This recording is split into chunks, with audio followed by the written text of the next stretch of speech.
அன்பார்ந்த சகோதரர்களே, யூனிக் சார்பாக நான் உங்கள் ஹாஜா நவாஸ் பேசுகிறேன். இன்று நாம் ஒரு சம்பவத்தை பற்றி பேச இருக்கிறோம். வழமையாக புத்தகத்தை பற்றி பேசுவோம். இன்றைக்கி ஒரு சம்பவத்தை பற்றி பேச நல்லாயிருக்கும் அப்படின்ற அடிப்படையில் இன்று அதிகம் விவாதிக்கப்படாத, அதே சமயத்தில் முக்கியமாக அமெரிக்காவில் விவாதிக்கப்படக்கூடிய விடயத்தை பற்றியான செய்தியை இங்கே நான் பகிர்கிறேன். அமெரிக்காவினுடைய குழந்தைகளுடைய கற்பழிப்புக்கும் குழந்தைகளை வைத்து பாலியல் தொழிலில் ஈடுபட்டு வந்த மிகவும் கொடூரமான நபர் என்று சொல்லப்படக்கூடிய ஜெஃப்ரி எப்ஸ்டீன் குறித்தான அவருடைய ஆவணத்தை குறித்து, அந்த ஆவணத்தில் இருக்கக்கூடிய அந்த இமெயில் குறித்து நாம் பேசியிருக்கிறோம். இந்த ஜெஃப்ரி எப்ஸ்டீனுடைய ஃபைல் என்ற பெயரில் தற்பொழுது விவாதத்துக்கு உள்ளாக்கப்பட்டிருக்கக்கூடிய இந்த செயல்கள் அடிப்படையில் மிகவும் ஒரு பாதகமான ஒரு செயலாகும். என்ன பாதகம் அப்படின்னு சொன்னால், இந்த ஜெஃப்ரி எப்ஸ்டீனுடைய நிலையை குறித்து நீங்கள் பேசணும்னா தெரிஞ்சுக்கிட்டீங்கனாலே இது எவ்வளோ பெரியான ஒரு விஷயம் அப்படின்ட்டு நம்ம பார்க்க முடியும்.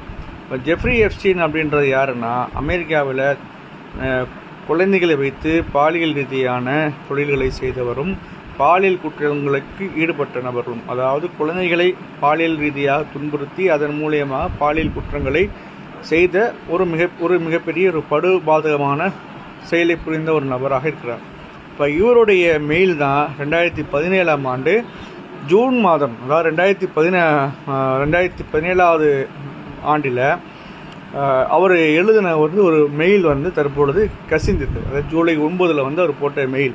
அதில் என்ன சொல்கிறார் அப்படின்னு சொன்னால், இந்திய பிரதமர் மோடி ஆலோசனை பெற்றுக்கொண்டு அமெரிக்க அதிபரின் நலனுக்காக இஸ்ரேலில் நடனமாடி பாடினார்.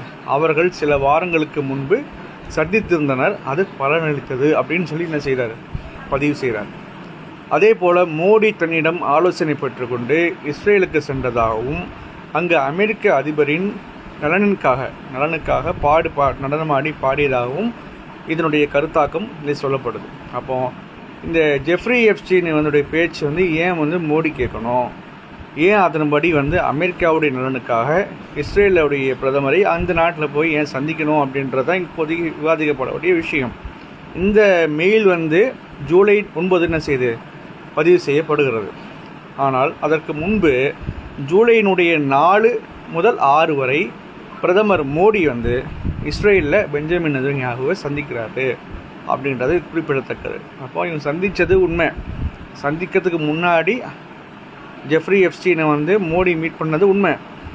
அதுக்கு பிறகு இவங்க 2 பேர் சந்தித்த பிறகு அந்த செய்தியை என்னுடைய இமெயிலில் அவர் பதிவு செய்திருக்கிறது அப்படின்னு சொன்னால், அப்போது மோடியினுடைய நலன் யாருக்காக இந்த நலன் செய்தார், யாருக்காக இந்த வேலையை செய்தார் அப்படின்றத என்ன செய்யணும், நாட்டு மக்களாகிய நாம் கேள்வி எழுப்ப வேண்டிய நிலையில் இருக்கிறோம். அப்போது மோடி மீடியான்னு சொல்லக்கூடிய மோடியினுடைய அனைத்து விடயங்களிலும் உதாரணமாக பிரபலமாகப்படுத்தக்கூடிய மீடியாக்கள் இப்போ இன்னொரு நாட்டினுடைய நலனுக்காக பாடுபடக்கூடிய ஒரு நபராக இருக்கக்கூடிய இந்திய பிரதமர் மோடியை குறித்து ஏன் ஏன் விவாதிக்கலை அப்படின்றத நம்ம கேள்வி எழுப்ப வேண்டிய நிலையில் இருக்கிறோம்.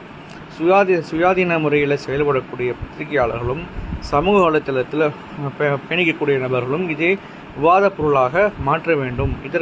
இந்த பட்ஜெட் தொடரில் கண்டிப்பாக மோடி அவர்கள் இதற்கான பதிலை நாட்டு மக்களுக்கு பதிலளித்திட வேண்டும் என்ற அடிப்படையில் இது மிகப்பெரிய விவாதிக்கப்பட வேண்டிய விஷயமாக இருக்கின்ற அடிப்படையில் அனைவரும் இதை பேச வேண்டும் என்ற அடிப்படையில் இந்த வீடியோ நம்ம என்ன செய்கிறோம், பதிவு செய்கிறோம். அப்போது இந்த நாட்டினுடைய மக்கள் நலனுக்காக இருக்க வேண்டிய பிரதமர் இன்னொரு நாட்டினுடைய நலனுக்காக பாடுபட்டது என்பது, அதுவும் மிகப்பெரிய ஒரு படுபாதக செயல்களை செய்த ஒரு நபரினுடைய ஆலோசனை பெற்று இதை செய்திருப்பது என்பது மிகவும் தலைகுனிவான செயல். கண்டிப்பாக மோடி அவர்கள் இதுக்கான பதிலை நாடாளுமன்றத்தில் தெரிவிக்க வேண்டும் என்ற கருத்திலே இங்கே வலியுறுத்துகிறோம்.